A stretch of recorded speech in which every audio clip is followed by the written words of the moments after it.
E aí pessoal do basquete de rua, do basquete 3x3, seguimos aí com a nossa live, seguimos aí com a nossa série de bate-papo com pessoas do basquete.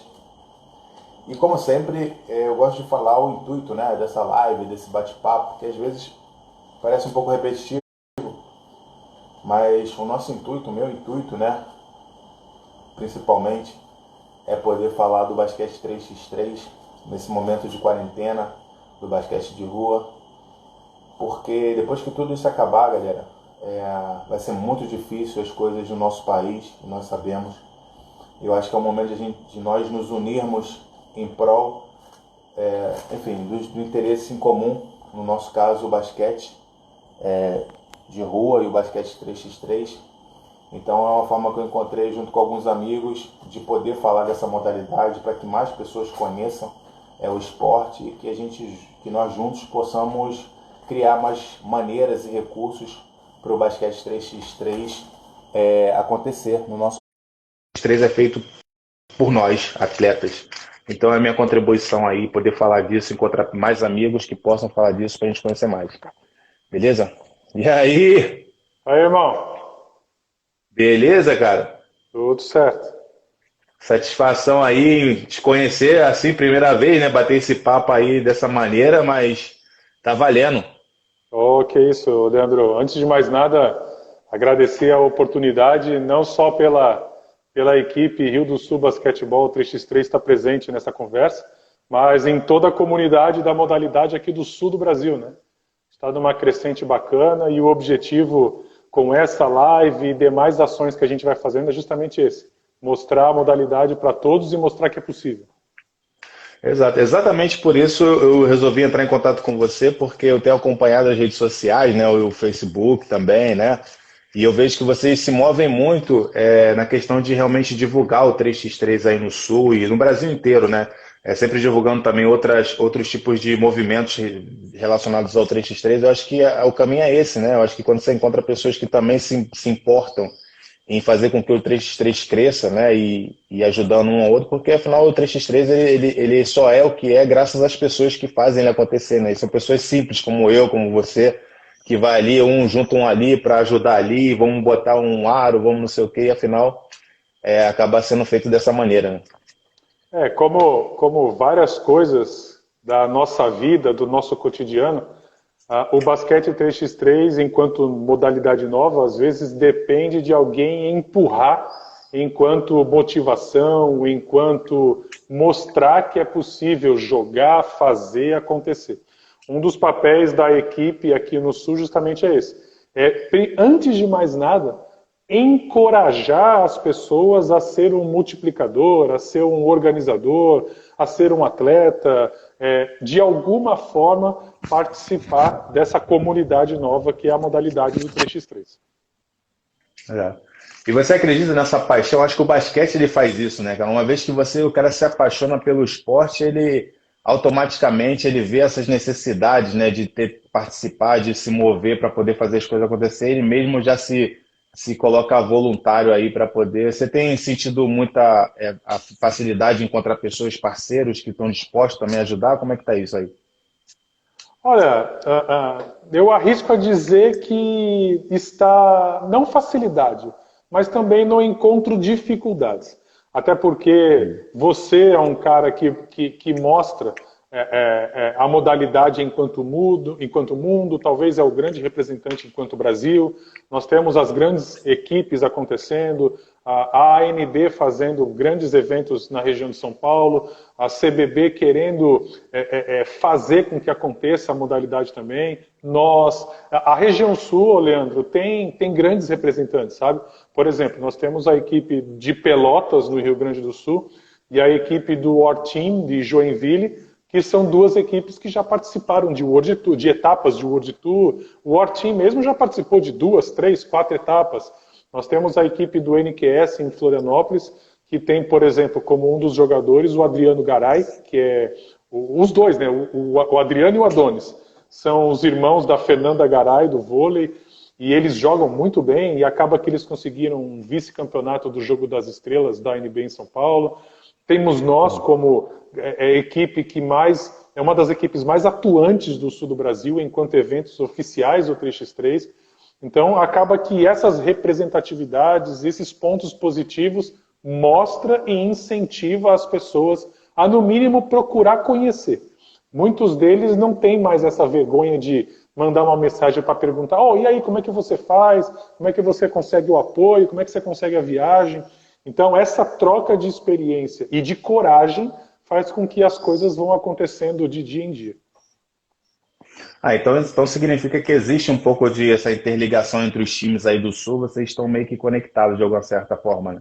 Tem. Olha, Leandro, eu arrisco a dizer que nós somos bem unidos, cara. Inclusive, é um comparativo, mas não deixa de ser, né? Por exemplo, os eventos em São Paulo, da ANB, ele tem a grande concentração de equipes da capital e ABCD, e algumas equipes que vêm de Campinas, outras que vêm de Limeira, São José do Rio Preto e etc. Né? Já aqui no Sul, nós não temos esse grande centro que concentra esse campeonato. E eu não estou falando em liga, eu estou falando em um grande centro que concentra. Então acaba que nós temos aqui essa união de assim, vai ter o evento da Copa Sul em Rio do Sul. Esse, por exemplo, aqui, até inclusive eu tenho que entrar no Event Maker para poder trocar a data, senão a FIBA vai me cobrar. Mas eu já estava com 22 equipes inscritas para o evento, sendo que dessas 22, 3 eram daqui de Rio do Sul. Os demais eram de fora, São Paulo, Paraná e Rio Grande do Sul. E outras cidades de Santa Catarina. Então acaba que se cria um vínculo de compromisso da seguinte forma: se eu fui no seu campeonato, você vem no meu campeonato. Beleza? Beleza, legal. No final das contas, aquele dinheiro que você investe em inscrição para viajar, ele retorna para você de novo participando de um outro evento. Então fica uma troca financeira, uma troca de apoio em estar participando dos campeonatos. É por isso que os eventos aqui no Sul, eles são sempre lotados, sempre eventos cheios, 12, 16 equipes. E nós somos a segunda região do Brasil com o maior número de eventos por ano. Tá? Nós estamos aí com uma frequência de 30 a 40 eventos por ano e aí sim é uma exclusividade em diversas cidades. Não é um centro, são diversas cidades. Então isso acaba sendo um diferencial para nós ali. Show de bola. Assim, e você participa também da organização desses eventos? Como é que é a sua participação dentro de toda essa organização do Basquete 3x3 no Sul? Então, eu me considero, e eu faço por me considerar um grande motivador, antes de mais nada. Um motivador e um incentivador. Algumas etapas, algumas cidades, eles começam perguntando principalmente como faz para poder utilizar a plataforma do Event Maker.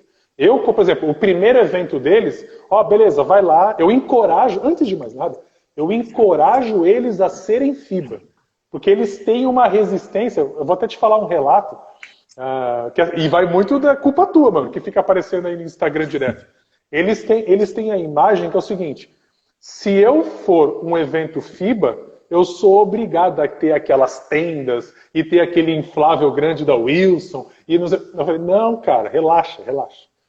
A plataforma FIBA, ele apenas tem o papel, primeiro, de chancelar seu evento, entre aspas, te dar uma grife necessária para você poder valorizar o seu evento, poder vender para alguém, etc. E, em terceiro, para você incentivar com que os jogadores ganhem pontos, entrem num ranking nacional, num ranking internacional, no ranking da sua cidade. Eu falo para eles, vocês podem trabalhar dentro da sua cidade. Quem é o número 1 de Curitiba? Quem é o número 1 de Curitiba? Ele vai lá, a gente ensina, eles vão lá, digita e tem o ranking da cidade. Então, normalmente, para os novos, o primeiro passo, eu faço o Event Maker para eles. Num segundo evento, até pela falta de tempo, durante o dia eu trabalho em horário comercial e à noite eu dou aula na faculdade.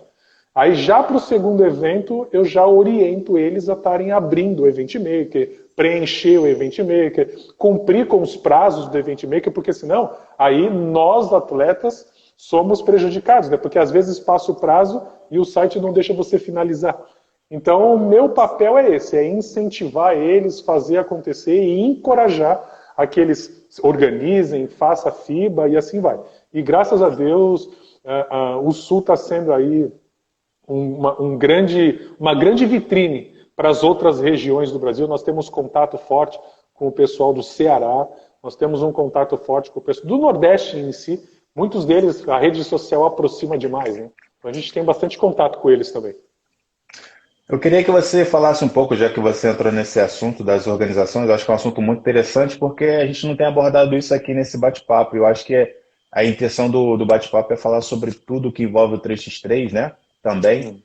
E você abordou um tema super interessante, porque tem muita gente que tem curiosidade, né, dúvidas com relação a isso, que de repente tem até um interesse de montar, organizar algum evento, ou buscar recursos para algum projeto e não sabe como é que funciona toda essa estrutura. Eu queria que você falasse um pouco sobre o que realmente é o Event Maker, como funciona e como isso a gente pode ter acesso a isso. Vamos lá, o Event Maker hoje ele é uma plataforma oficial da FIBA 3x3, na qual tem o papel de oficializar o jogo, oficializar o antigo 21, começar a oficializar enquanto modalidade profissional, enquanto modalidade oficial.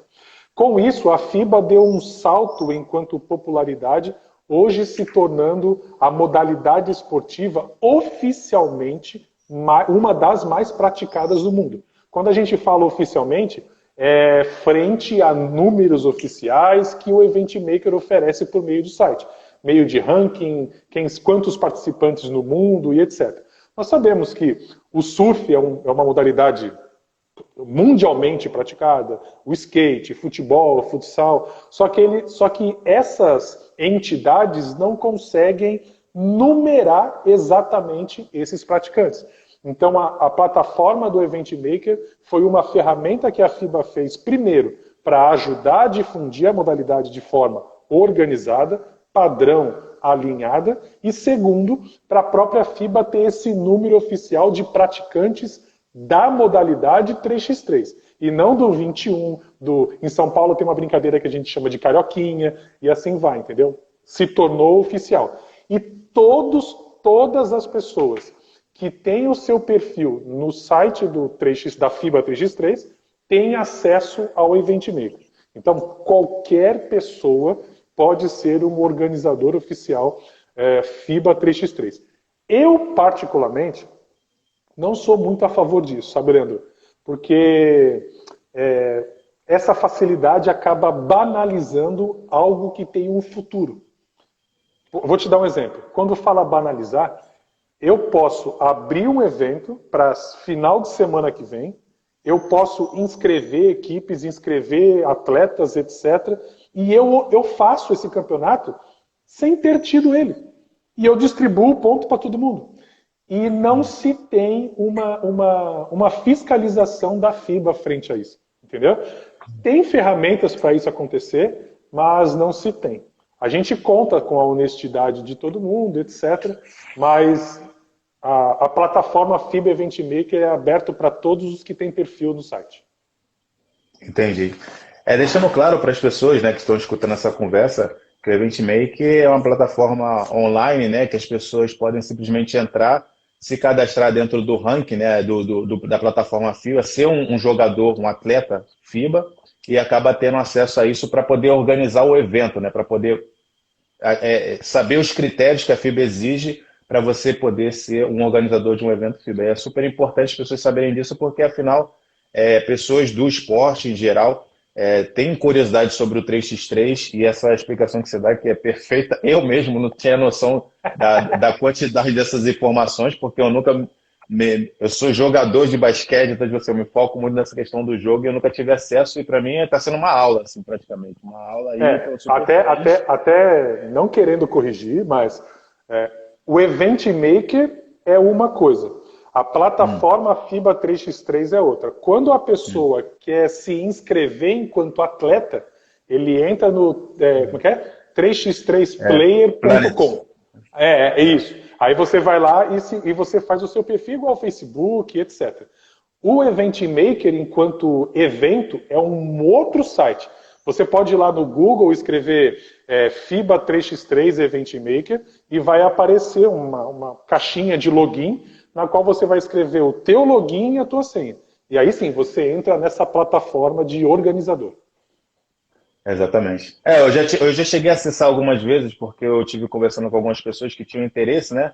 E eu procurei pesquisar e tinha consciência dessa questão, né? Que é uma coisa que eles criaram à parte para poder realmente direcionar essa questão dos torneios, dos eventos. Claro, com acesso do jogador e tudo, mas assim, é bem interessante falar sobre isso, porque isso vai fundamentar a importância na evolução do esporte, né? Nos lugares, as pessoas precisam ter esse conhecimento. E obrigado Na por você evolução passar. e na divulgação, né? Na evolução e na divulgação da modalidade. Como um todo. Vamos aproveitar que a gente deixou clara essa questão da organização, que era um assunto que eu acho que eu estava muito afim de conversar contigo e acabou que rolou no início da nossa conversa. Vamos alinhar um pouco nosso bate-papo. Assim, eu queria saber um pouco de você, do atleta, da sua vida, da sua relação com o basquete, de como tudo isso começou. Eu queria saber exatamente isso, como iniciou o basquete na sua vida, qual a idade que você tinha? Então, cara, eu sou natural de Santos, né? Logo bem novinho a gente se mudou para Matão, no interior de São Paulo, por isso do apelido. E eu comecei a minha vida com o basquete no primeiro dia da escola. Então, quando eu entrei no primeiro dia da primeira série, com 7 anos, eu entrei no primeiro dia da escolinha também. Eu tive uma breve experiência no judô antes, mas sem chance, não. É muito roxo. Nada que os roxos não aparecem hoje, mas é muito roxo. Aí acabou que peguei e fui. E eu tive o privilégio, graças a Deus, e a oportunidade de subir todas as categorias e em São Paulo, sendo um grande centro de desenvolvimento, um grande centro da modalidade, onde na época nós tínhamos equipes que são lembradas até hoje, como o Coque Ribeirão Preto, o Franca Dharma, Franca Marathon e assim vai, etc. Pode falar? Mas um segundo, você falou que começou na escola. Da escola você já entrou no clube diretamente? Não. O primeiro dia da escola eu entrei na escolinha do basquete, que era no ginásio municipal. Então, a gente vai para a primeira série da escola. Então, de manhã eu estava na escola, à tarde eu fui levado para a escolinha também, fora da escola. Claro. E como eu disse, subi todas as categoririas e a partir do infantil eu voltei para Santos de novo. Então, infantil jogando no Saldanha, infanto e cadete jogando no Internacional de regatas, e o juvenil e o adulto jogando na Unisanta, lá em Santos, quando em 2000 a faculdade conseguiu entrar para a Liga Nacional e etc. Não consegui chegar a profissional, eu tive a oportunidade de jogar o adulto, mas não o profissional, né? E logo depois, até por questões profissionais, eu acabei vindo para Santa Catarina, e quando chegou aqui em Rio do Sul não tinha a equipe em si para poder jogar campeonato catarinense, etc. Foi quando a gente foi se organizando, a gente foi se inserindo no grupo que já tinha, para poder continuar jogando, mas de forma de jogos abertos, jogos regionais, etc. Então, esse ano vai fazer 15 anos que eu estou aqui em Rio do Sul, então eu cheguei aqui em 2005, até 2008 eu estava jogando no nível bacana. Aí depois começou também os compromissos empregatícios a tomar conta do tempo. E aí a gente foi diminuindo o índice de treino e etc. para poder ficar de joguinho de quadra e tal. Até num determinado tempo aí, tínhamos o Eduardo Cartier, o Laranjeira, técnico super inteligente. Não sei se você conhece algum técnico de basquete doutorado, ele é doutorado, mas esse cara é foda. E ele um dia desse chegou em mim e falou assim, Matão, tá tendo um movimento bacana aí do 3x3. E até então eu nunca tinha ouvido, tá? FIBA. Tá tendo um movimento bacana do 3x3 aí, tal, Joinville. Por que tu não junta a rapaziada e vai jogar? Eu falei, deixa eu ver comigo. Pesquisando, papapá, apareceu um primeiro campeonato em Vacaria, no Rio Grande do Sul. Dá uns 300 quilômetros daqui, mais ou menos. Sem saber nada, mano. Entramos no carro e pum, fomos lá, jogamos. E foi o primeiro campeonato de... Hoje, cara, eu vou te falar quantos campeonatos oficiais a gente jogou, tá? Nosso primeiro campeonato oficial enquanto equipe foi em 2016. Então eu vou 10, 20, 30, estamos próximo de 40 campeonatos oficiais FIBA. Poderia ser mais se não fosse o problema da logística, que é tudo muito longe, né? Como eu disse, não é um centro, e pelo financeiro, né? Se é centro, eu pego o Uber e vou ali. Mas como a gente tem que entrar no carro e viajar, é combustível, é alimentação, é inscrição, e assim vai.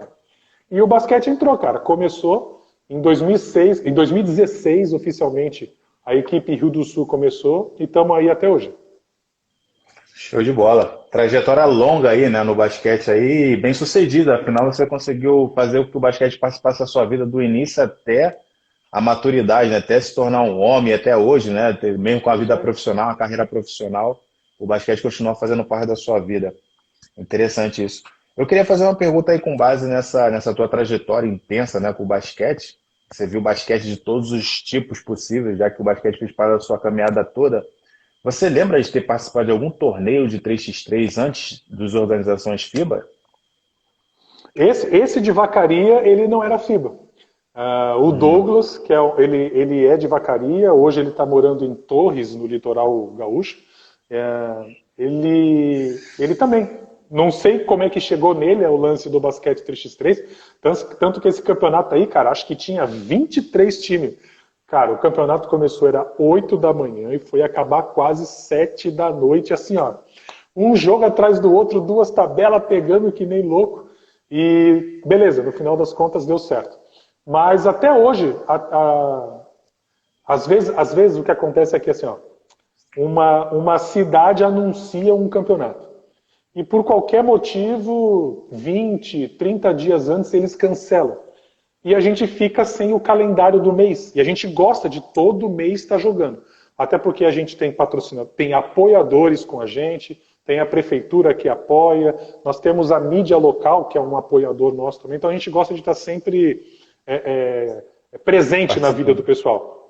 E aí quando teve esse cancelamento e aparece uma oportunidade sem ser FIBA, a gente vai lá e se joga.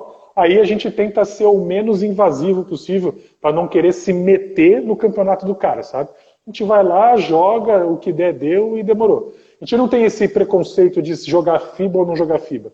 A gente tem o papel de jogar.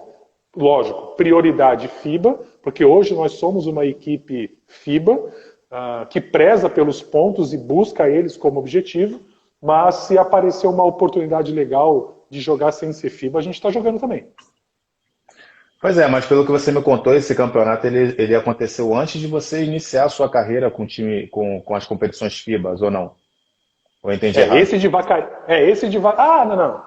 Não joguei não. Agora entendi. Não joguei não. Nunca tinha jogado. Plenamente não tinha jogado. Lá em Santos já tinha alguns campeonatos da NBA. Teve um campeonato da NBA, teve acho que uns 2 campeonatos da Adidas, mas até pelo motivo da praia, que para mim era mais importante, se eu não estivesse treinando eu ia pra praia. Nunca me chamou a atenção. Foi aqui em Santa Catarina que me chamou essa atenção aí. Foi aqui que eu comecei. Nunca fui. Show. Por que eu estou te perguntando isso? Porque existe essa questão, né, de que o 3x3 era uma modalidade que, em teoria, já existia, né? Já havia competições. Eu, por exemplo, eu posso te testemunhar que eu já joguei vários torneios muito antes da FIBA chegar, claro, com um formato diferente. A FIBA, graças a Deus, trouxe esse formato perfeito que transformou o esporte em algo maravilhoso e que se tornou um evento espetacular, super ativo, né, e super dinâmico, interessante. E eu acho isso maravilhoso, isso beneficiou, eu praticamente sou um dos mais beneficiados aí com o 3x3, tive a oportunidade de viajar muito e até mesmo ganhar dinheiro com isso. Enfim, então mas eu queria tentar contar um pouco da história, né, do basquete em geral dentro do nosso país e de como isso tudo foi evoluindo. E eu queria saber de você, assim, o que é o basquete de rua, na sua opinião? Se você teve algum contato, se você entende de alguma maneira. Tá, o basquete de rua, na minha opinião, ele é uma forma das pessoas se relacionarem por meio do esporte, seja ele qual for. Ou é o basquete de rua, ou é o futebol de chinelo, ou é o jogo de taco, ou é o jogo de queimada, ou é o solta-pipa, etc. E o basquete de rua, ele veio justamente para primeiramente poder atender, na minha visão, aquelas pessoas que por qualquer motivo não tiveram a oportunidade ou a experiência de ingressar numa equipe, num treinamento, numa equipe, num campeonato e etc. E até então, e em grandes centros como o Rio de Janeiro, como São Paulo, etc., tinha-se lá em Santos também tinha, essa rivalidade entre bairros, entre comunidades, e acaba que isso ajuda difundindo o espírito competitivo, mesmo que seja absolutamente amador. Então o basquete de rua, na minha humilde opinião, ele vem para atender o anseio de uma sociedade carente de oportunidades esportivas. Como eu disse, futsal, futebol, o próprio vôlei, se você for parar para ver ali no final da década de 90, por exemplo, o vôlei, sem dúvida, era o principal esporte do Brasil, cara.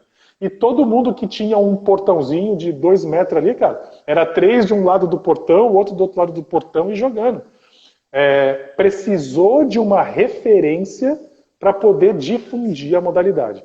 Hoje não, né? Vamos colocar aí de uns 10 anos para trás.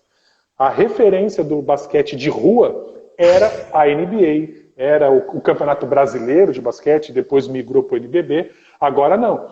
O basquete de rua está crescendo justamente porque nós temos a referência que é o basquete de rua FIBA 3x3. Nós temos o Leandro, nós temos o Bulucci, nós temos o São Paulo DC, nós temos o Novi Sad, e assim vai. Então acaba que essa interação de rede social, de YouTube, aproxima e faz com que o basquete de rua seja mais difundido, mais multiplicado.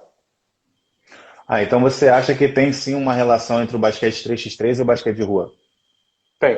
Não tem como escapar, né, Leandro? Porque, assim, por exemplo, eu tenho amigos lá em Santos que na época jogava com a gente e tal, na rua, e eles nunca participaram de escolinha nenhuma. Vou te dar um exemplo, tá? Vou te dar um exemplo, você conhece.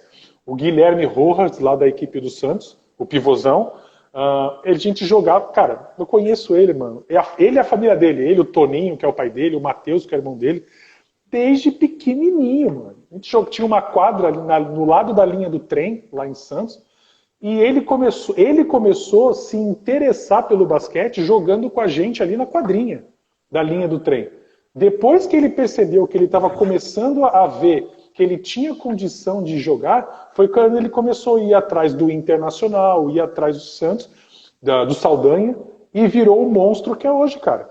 E assim, é um cara que não começou de escolinha, ele começou na rua. E depois ele migrou para a equipe e aperfeiçoou os seus fundamentos. Mas o Guilherme começou na rua, eu sou testemunha disso.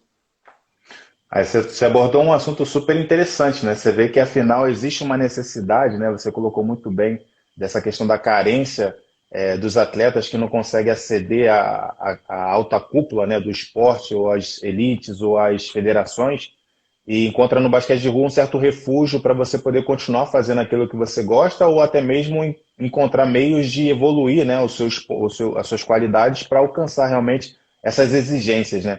Daí a gente coloca em questão uma coisa que é o fato de que esse mundo ele continua circulando, né?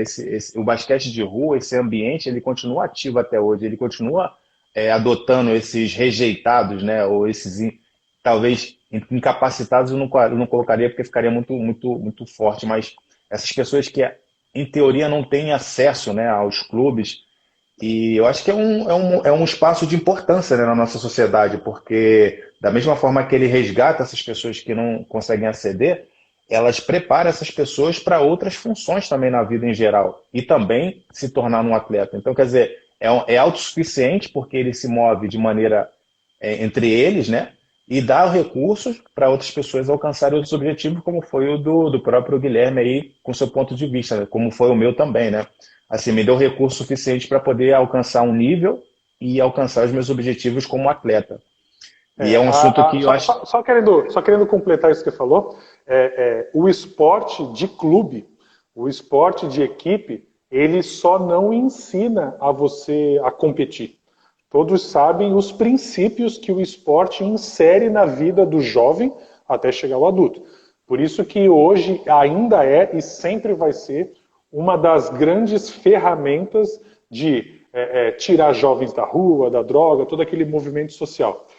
Só que a partir do momento que você, por N motivos, não é inserido a uma equipe, a um clube, a um atleta, etc., e ele migra para o autodidata, ser um jogador porque ele quer jogar, quer brincar, quer curtir, esse mesmo princípio entra na vida dele. Porque jogando com a rapaziada, mesmo sendo autodidata, ele vai saber perder, ele vai saber ganhar, ele vai saber administrar emoções, ele vai saber se tornar um homem na qual escolhe as melhores decisões, e isso no futuro vai ser válido para ele, tanto se ele tivesse em equipe ou não. A única diferença na formação é a possibilidade, que nós sabemos que é remota, o funil é muito pequenininho. A única diferença da rua para o clube é a possibilidade de ele ser um jogador profissional. Do resto, a formação vai ser a mesma. Exatamente. E é exatamente por isso que eu sempre abordo esse assunto e pergunto a opinião das pessoas, porque, como eu disse, é um ambiente que ele continua sendo atuante aí em diversas cidades, no país, em vários países, né? O próprio Estados Unidos também adota muito bem essa questão do basquete de rua lá, o movimento é muito forte, muita organização nos eventos da rua, muitos atletas famosos da NBA saem do basquete de rua. E eu gosto de jogar um pouco a atenção para esse lado com pessoas que entendem de basquete, para a gente saber realmente a real importância do que é o basquete de rua, porque a gente tem uma visão um pouco equivocada sobre o que é o basquete de rua. Muitas pessoas pensam que o basquete de rua é você passar a bola debaixo das pernas, fazer firula e usar roupa larga, né? Então é bom falar desse assunto para poder mostrar o que está realmente por detrás desse assunto e que as pessoas conheçam um pouco mais, tenham um pouco mais de informação. Mas vamos finalizar essa questão do basquete de rua. Eu queria saber uma opinião, outra pergunta. Vamos seguir com as perguntas. Você já chegou a jogar em quadra pública, assim, na sua vida? No meio desse... Já, lá em Santos, como eu disse, lá em Santos nós tínhamos a chamada quadrinha do Canaã. A cidade de Santos era dividida por 7 canais, né? E nós tínhamos a quadrinha do Canaã, tinha a quadra do Rebouças, a quadra de São Vicente e etc. E durante a semana eu tinha os treinos no clube, na equipe e tal, e no final de semana, sábado e domingo, era lá. Tipo assim, começava 3, 4 horas da tarde, religioso, e não tinha hora para acabar. Várias, Leandro, várias vezes, tipo assim, 2, 3 da madrugada, a gente jogando, 3 contra 3 e mais uns 4 times de fora. Mad Max, mano, a cúpula do trovão mesmo, assim, se tu saísse, se tu saía, tu ficava puto que tu ia demorar mó cara pra jogar de novo, aí o tempo fechava, várias. Enquanto recreação era legal, enquanto competição foi poucas as oportunidades, começou a ser agora. Exato. Mas você vê que naquele tempo, de uma certa forma, o compromisso, né, de cada atleta de estar ali naquele local, aquele dia, já se tornava uma certa organização, né? Já se via um potencial aí que poderia ser explorado e em crescer, né? E só falta realmente aquela questão do motivador, né? De alguém que tem a ideia e comece a se organizar para tomar mais forma tudo aquilo. Mas o fato de as pessoas se comprometerem a estar ali por iniciativa própria, né? Por desejo próprio, por interesses próprios, já transformava aquele movimento ali em algo sólido, né? É que na época, né, Leandro? Na minha época ali, entre 98 e 2003 ali, a minha época ali, né? O Orkut não era tão chamativo como é as redes hoje, né? Que o Orkut era uma merda. Então ou a gente ia pra praia ou a gente jogava basquete. Hoje não, e agora é real, né? Hoje nós temos, para a juventude hoje, para essa molecada, e não é só no esporte, é no estudo também, nós temos muita concorrência, que é as redes sociais, etc. O videogame e o computador deixou de ser um problema e entrou a rede social. E acaba que é um grande concorrente para eles. Por que eu vou ficar embaixo do sol, suando, ralando com os caras, se eu posso ficar aqui no Instagram mexendo com a minazinha, sabe? Então acaba sendo concorrência para que essa juventude não dê esse próximo passo agora. Exato. Show de bola. Vamos seguir aqui com as perguntas, né? Vamos tentar aprofundar mais essa questão. Assim, diante daquele momento que você estava vivendo ali com seus amigos, jogando basquete e tal, você se recorda da relação daquele grupo ali fora das quadras também, no sentido de pessoas que se envolveram com o trabalho, que trabalhavam no mesmo lugar, ou que decidiram estudar a mesma coisa, ou decidiram viver, né, uma relação mais próxima, ou se ajudaram de alguma forma através do basquete ali? Olha, ô Leandro, até hoje, tá? Até hoje, nós temos um grupo de toda a molecada da quadrinha no WhatsApp. Hoje aquela quadra, era um complexo social que tinha, na qual todo ele foi derrubado, foi desmontado, para poder virar linha do VLT, para poder ser entregue na Copa de 2014, porque Santos foi sede de treino da seleção do México e da Costa Rica. Então acabou que recebeu incentivos a ir lá, acabou tudo, desmontou, não tem mais nada ali. E até hoje nós temos esse contato com essa rapaziada por meio de WhatsApp, e nós somos bem próximos mesmo, até porque era amizade de todo dia praticamente, né, cara? Não era amizade virtual, era amizade pessoal. Então a gente tem essa relação bem forte hoje. Eu tenho um cara que está ganhando agora um green card na Austrália, o Reginato. Pô, o cara é um fenômeno. O Caio tá em Miami trabalhando na MSC. Sabe, nós temos pessoas que deram bem na vida, foram bem-sucedidos, outros que infelizmente já morreram, caíram nas drogas, se perderam. Então, e sim, alguns ajudando, outros não, estudaram juntos. Até hoje nós temos essa relação completa aí por meio de WhatsApp. Essa é a vantagem, né? A distância se aproxima pela informática. Exato. Você falou numa situação interessante, né? Você vê que você acaba sabendo como é que está o andamento da vida das outras pessoas que se relacionaram contigo há tantos anos atrás e que se manteve, né? Esse vínculo aí devido a essa afinidade com o esporte. E outra coisa interessante também desses grupos, né? Dessas organizações de peladas ou, sei lá, aquele jogo do sábado ou do domingo, é a questão de que a gente se encontra com pessoas de estilos diferentes, né? De culturas até mesmo diferentes, academicamente diferentes, pessoas com necessidades diferentes e, enfim, estrutura social totalmente diferente. E acaba que a relação entre eles colabora muito para o enriquecimento, né, de cada indivíduo ali naquele local. Daí aquela importância que eu te falei de realmente acontecer a pelada, né? De realmente a gente prestar atenção no que está acontecendo naquele momento, que não é só pegar a bola e jogar na cesta, não. Você está se relacionando, você está crescendo, ajudando, colaborando, recebendo, né? Existe um envolvimento, uma cultura muito grande, né? Que envolve aquele momento, né? Então é importante a gente falar sobre isso porque está por detrás, está implícito para a gente que faz parte, né? Que a gente participa, que a gente entende, mas a pessoa que está fora não consegue perceber essa visão que a gente tem.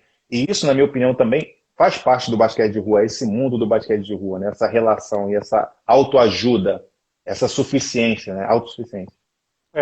O trabalho social em comunidades, por exemplo, ele não vem exclusivamente de doações, da carência propriamente dito. Isso é uma outra coisa que muita gente tem assimilado. Comunidade, pobreza. Às vezes não é necessariamente dinheiro que esse pessoal precisa. Eles precisam de pessoas que vão até lá para tirar eles da zona da rotina e motivar por meio de uma atividade recreativa, atividade esportiva, atividade cultural. Isso acaba sendo um papel de inter-relação. O projeto social, além do fator educacional, na qual todos buscam essa oportunidade, ou oferecer a oportunidade, eles também têm que oferecer isso.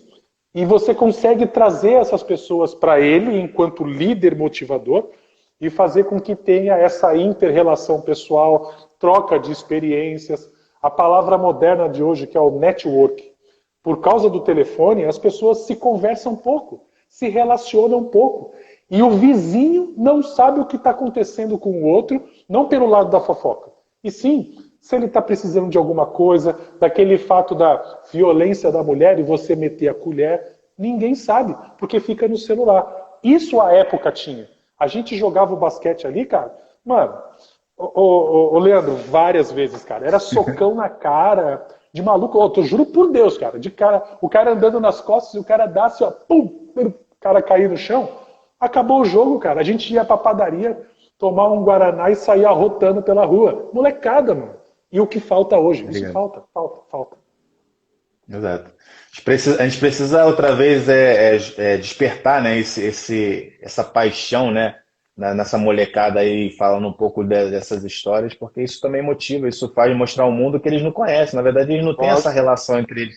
Eu vou em várias peladas de quadra pública, eu gosto muito, sempre que eu vou para o Brasil, eu sempre estou nas peladas que eu aprendi a jogar basquete, que eu me dediquei muito tempo, e eu vejo que a relação entre os jovens assim, se tornou um pouco automática. Assim, eles vão lá e querem ser o Kevin Durant, arremessa a bola, tal, eu sou não sei o que e tal, e acaba, e cada um vai para o seu lugar e volta para o seu computador, volta para o seu coisa. Você vê que não existe realmente essa interação mais profunda sobre o que está acontecendo ali. É mais o jogo, é como se fosse o hora do recreio. Os caras vai do É, computador, é hora do recreio, vai lá, chuta a bola, volta para casa de novo e volta aquela rotina. E realmente não se relaciona, não sabe realmente quem são aquela galera, não se torna realmente amigos. É a galera da quadra, tipo, é o cara que vai ali que vai jogar basquete, sabe? Eu às acho vezes que não sabe a nem o gente... nome do cara que está jogando. Quer Exato. dizer, na nossa época, eu tenho certeza que na tua também, e até hoje, muitos dos meus amigos eu não sei o nome. É só apelido, eu não Exato. sei. É só Eu apelido. não sei nome, é só apelido. Só que assim, né? É verdade. Até hoje, se você meter com apelido, acabou. Ou é bullying, ou é falta de respeito. Cara, eu devo, no meu grupo mesmo, e o pior, cara, eu tenho o grupo da rua que é assim: os que eu sei o nome, eu salvo com o nome. Os que eu sei apelido, eu salvo com o apelido. E aqueles que eu não sei nenhum dos dois, só tá o número lá, cara. E o cara vai falando, eu sei quem ele é por imagem, mas eu não sei o nome do cara. E vai, mano, tá lá. E tem isso, é verdade, é verdade. E essa questão do apelido é muito importante, né? Porque você vê que isso fica pra vida toda, né? Tu não consegue Pô, mais chamar o cara demorou. pelo nome, não tem jeito. Não, Não não. tem jeito. E isso está relacionado com a intimidade, né? Está relacionado com essa relação íntima, né? Que você tem de poder, às vezes até você mesmo dá o apelido pro cara. A gente batiza a gente dentro da quadra, né? Ah, esse fulano ali é tal, e aquele fulano é outra pessoa.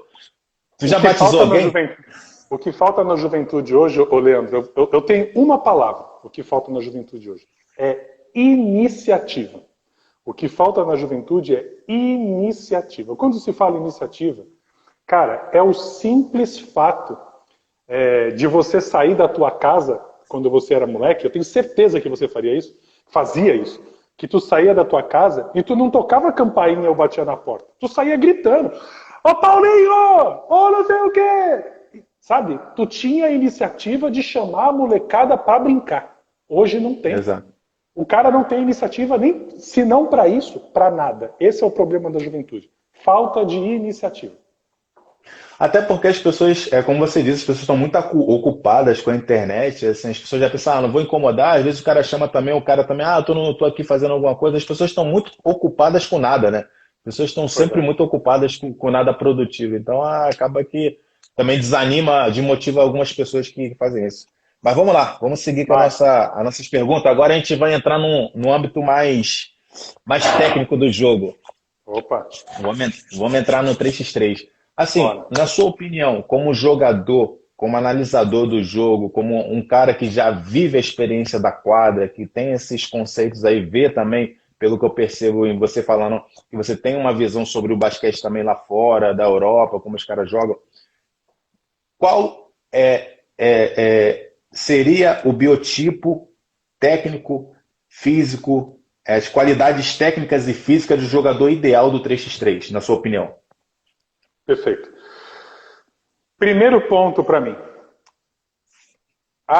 Vamos falar enquanto seleção, porque acaba representando, tá? Sem citar nomes, sem citar atletas. Essência. O Brasil tem que criar a sua linha de jogo. Ponto. O Brasil tem que ter uma característica de jogo. Nós tivemos o exemplo, que até foi reprisado ontem na Band Esportes, a final do Pan-Americano do Brasil contra os Estados Unidos. E o Brasil sempre teve essa tradição, essa cultura de jogar por arremesso. O Brasil nunca teve jogador forte de jogar pivôzão 5, de aquele cara que infiltra forte. E acabou que esse jogo do Brasil contra os Estados Unidos, por essência do Brasil, acabou mudando o jogo dos Estados Unidos. E é o que é hoje. Os caras da NBA só arremessam, ninguém mais bate para dentro, só faz ponte aérea. Só arremesso de 3 e palma. Então, a primeira coisa que eu acho que falta enquanto basquete 3x3 do Brasil é criar a característica de jogo do país. Ponto. Liman tem um, Zemut tem outro, esses caras, beleza. Primeiro. Segundo, enquanto características do atleta do basquete 3x3, eu acho que é assim. Inteligência, para mim, é tudo no jogo. Quando eu falo inteligência, é aquilo que eu disse ali atrás. Ele tem que saber a hora exata do poder de decisão. Se ele vai arremessar, se ele vai passar, se ele vai driblar, se ele vai fazer, se ele vai acontecer. 1, jogador inteligente. 2, um chutador. Nós temos que ter um arremessador de 2 pontos. É o que define os jogos, cara. Nós vemos jogos aqui no Brasil de ANB, de eventos autônomos pelo Brasil. Cara, o jogo demora uns 12 segundos. E nós temos jogos de FIBA 3x3 que acaba 21 com 8, com 9 minutos de... 12 segundos, 12 minutos, né? 10 minutos. E temos jogos que acabam ali com 7, 8, 9 minutos de jogo, cara. Por quê? É muito arremesso de 3. Os caras são muito afiados de 3. Então o Brasil tem que arranjar, por meio desses campeonatos, um olheiro que descubra, esse cara tem potencial, esse cara tem potencial. O William, por exemplo, que jogou a seleção brasileira e é aqui de São Bento do Sul, aqui em Santa Catarina, porra, o cara mete bola pra caralho. O cara mete bola pra caralho. Aposta nele. Treina ele, investe nele, compra aquela máquina pra ele ficar chutando sozinho em casa. Sabe? É um cara que tem que investir. E o terceiro jogador, aí sim, é o monstrão. Porque precisa garantir um rebote ou de ataque para poder definir logo, ou mesmo o momento da transição. Estou defendendo o cara, a bola caiu, pum, pum, já solta, já mete de 3, faz o pique. Então, na minha opinião, os 3 jogadores nesse nível, inteligência, chutador e monstrão. Não é pivô, é monstrão. Guilherme. O Guilherme só falta um pouco mais de altura, mas monstrão. Monstrão. Eu acho que essas são as características que tem que ter bem distribuído. Você tem, uma visão dentro da quadra, se você fosse montar um time, de realmente dividir por posicionamento os jogadores? Você acredita que no 3x3 existe essa necessidade de você ter um armador, um chutador, um pivô? Ou você acha que isso não é importante? Não, eu acho que é importante, até porque o YouTube, etc., aproxima essas outras equipes. Então, ninguém mais é invisível. Todo mundo sabe o estilo de jogo de cada um. Então, se eu sei que eu vou jogar contra o São Paulo DC, por exemplo, eu vou... os caras estão entrando e tal. Rapaziada, vamos formar aqui, ó, assim, assim, assado, você entra. Eu vou tentar distribuir da melhor forma possível para poder, se não... Na minha opinião, o meu primeiro objetivo entrando na quadra é conter, defender, é fazer a contenção no jogo. E num segundo momento partir para o ataque. Porque se eu tenho o poder de conter o ataque adversário, ele vai se expor mais enquanto estratégias de jogo. Ele vai fazer o primeiro lance, ele vai bater na parede. Vamos fazer a segunda estratégia, vai bater na parede. Agora vamos para o plano C, bateu na parede. Pronto, acabou a carta dele. Então, para quem tem a visão de olhar de fora, uma boa defesa já apresenta a equipe nos primeiros 2, 3 minutos e depois é você administrar da melhor forma possível enquanto ataque, substituindo. O primeiro lampejo de cansaço sai um entre o outro para poder manter a intensidade e ficar no nível com qualquer equipe. Mas então você está afirmando que você, por exemplo, teria um armador, um cara com uma característica mais de armador, outro característica mais de pivô, outro característica mais de lateral, chutador, então você dividiria isso no seu time? Eu, na minha equipe, eu procuro colocar características pontuais. Se é pivô, você vai jogar de pivô. Se é um chutador, você tem que ter uma boa finalização, mas tem que saber infiltrar, driblar, etc. E o armador é aquele cara que distribui a bola, mas ciente que todos têm que trabalhar todos os fundamentos, mas com característica fiel. Eu acredito nisso. Show de bola. Até porque, Leandro, sabe por que eu acredito nisso? Eu vou te falar por que eu acredito. A realidade do basquete 3x3 ainda é a migração do 5 contra 5. Então, se eu pego esses caras do 5 contra 5 e coloco no 3x3 e falo assim, ó, apaga tudo que tu aprendeu e faz isso agora, mano, o jogo nem começa. Então eu tenho que acreditar no fundamento deles para aos poucos ir migrando pro 3x3. Porque se eu trocar da água pro vinho, cara, aí eu pego qualquer um para jogar e vai jogar igual. A única diferença é que o cara vai saber que para andar ele tem que bater bola. Do resto... Show de bola. Mas você sabe que isso não é uma regra, né? Existem jogadores que já vêm do basquetebol, como você falou, né?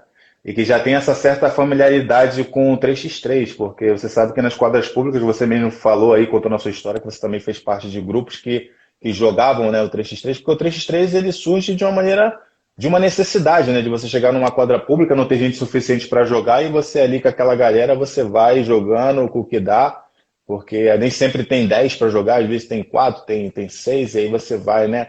E acaba que aquilo dali, eu sei porque eu jogo em muitas quadras que são grandes e muitas vezes a galera não se conhece, não quer jogar a quadra toda e cada um quer jogar num lado e acaba que fica aquele grupinho, um grupinho do lado, um grupinho do outro e sempre estão jogando de uma certa forma o 3x3. São pessoas que não têm acesso ao clube, aquele grupo que a gente conversou lá atrás, né? E acaba se especializando nesse modo de jogo, né? É isso aí. Show. Deixa eu te falar, agora a gente vai entrar numa questão mais interessante também.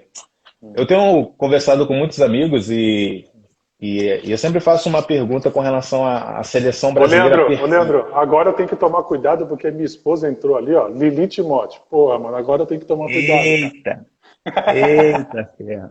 Então não vou entrar em assuntos calientes. Deixa o X-vídeo para depois. Vamos lá. Assim, se você pudesse montar uma seleção perfeita para você, com os atletas da seleção brasileira de 5 contra 5, quem seriam os seus 4 jogadores? Olha, cara, de verdade, eu vou ser bem sincero contigo. Hoje, e por quê? Hoje eu não apontaria, hoje eu não teria uma seleção. Não teria. Sabe por que eu não teria, Leandro? Porque assim, ó, eu vou ser bem sincero, estou sendo cristalino contigo. Eu acho injusto a seleção brasileira... Calma, antes de você concluir, eu estou falando para você supostamente fazer uma seleção para você com os jogadores da seleção brasileira 5 contra 5. É ilusório isso. Certo. Então vamos lá. Por característica, escolha por característica. Assim, eu quero esse por isso, aquele outro porque eu acho que no 3x3 isso ia ser legal. O que você faz aí com a seleção?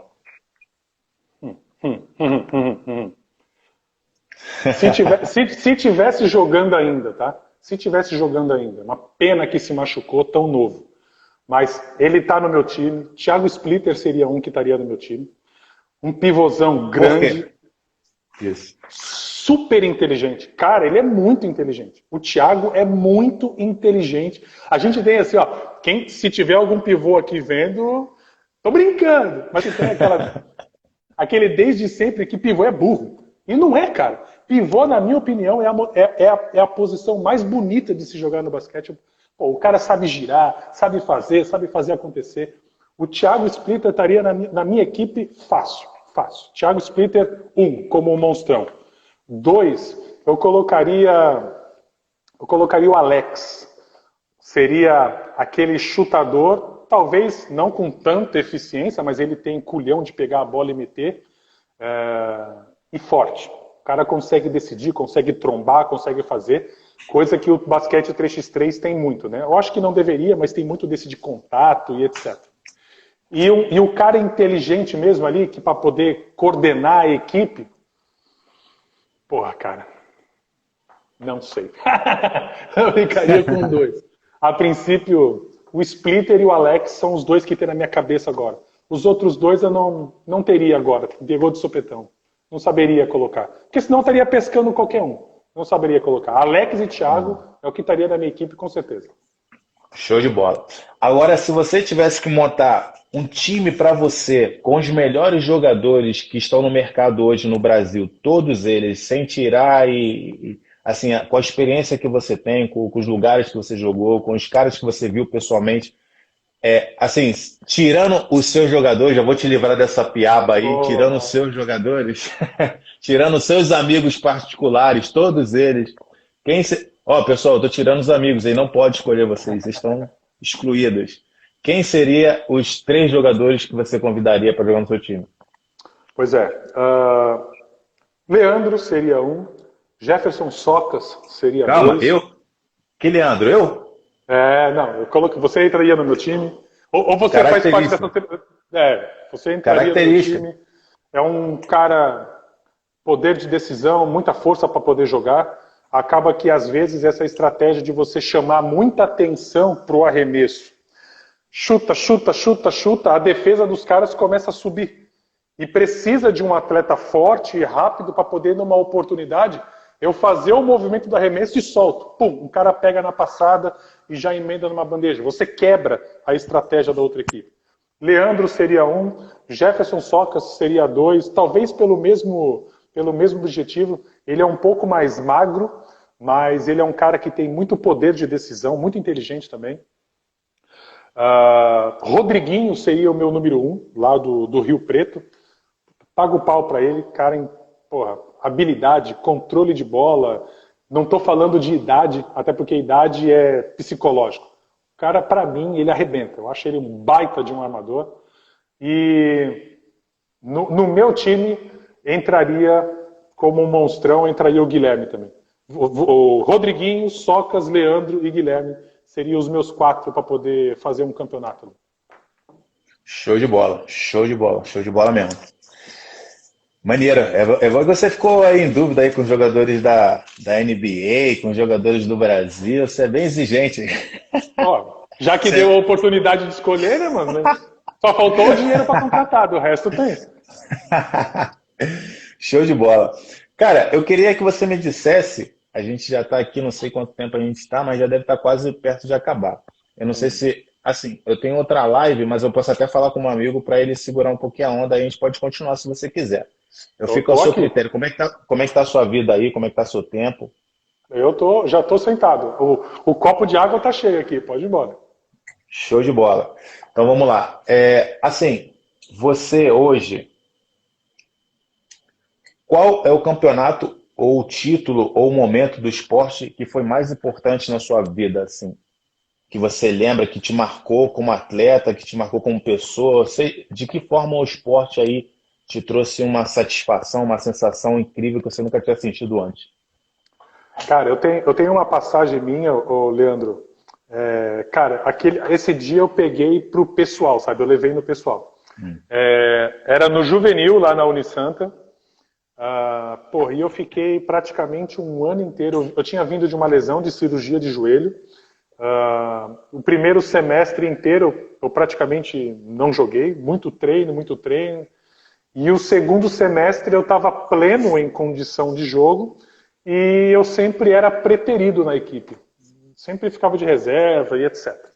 E eu ficava na minha, até porque o campeonato já estava acontecendo, os atletas já estavam jogando e eu tinha o meu papel de me arrebentar nos treinos para quando aparecia a oportunidade de jogar. Isso eu tinha 19 anos. Só que isso ia me machucando por dentro. Falei, porra, eu tô pronto, cara. Se eu entrar, eu vou comer, mano. Eu vou arregaçar. Beleza. E faltou 3 jogos para acabar o Campeonato Paulista do Juvenil da época. 3 jogos para acabar o campeonato. E o técnico chegou em mim no meio do treino e falou assim, ô Matão, chega aí. Aí ele falou assim, para todo mundo ouvir, na frente de todo mundo. Ele falou, se prepara que amanhã tu vai jogar. E era contra a Hebraica, lá em Santos. Se prepara que amanhã tu entra, tu tá pronto? Porra, cara, eu dei uma escapadinha de sorriso de canto assim, eu falei assim, só vai, só coloca. Eu não dormi nessa noite, cara. Eu virei a noite assim, ó, porra, virando Saiyajin, cara, tava com o cabelo loiro aqui assim, ó, porra, vou arrebentar essa porra. Quando chegou no jogo, Leandro, por Deus, cara, pelos meus filhos, caralho, ele me colocou de titular contra a Hebraica. A Hebraica era o segundo do campeonato, só estava atrás do Pinheiros na época. Mano, o primeiro tempo, o primeiro e segundo quarto, o primeiro tempo do jogo, eu fiz 32 pontos no primeiro tempo. 32 pontos. E teve a penúltima ou antepenúltima bola do jogo, eu peguei de contra-ataque, eu saí na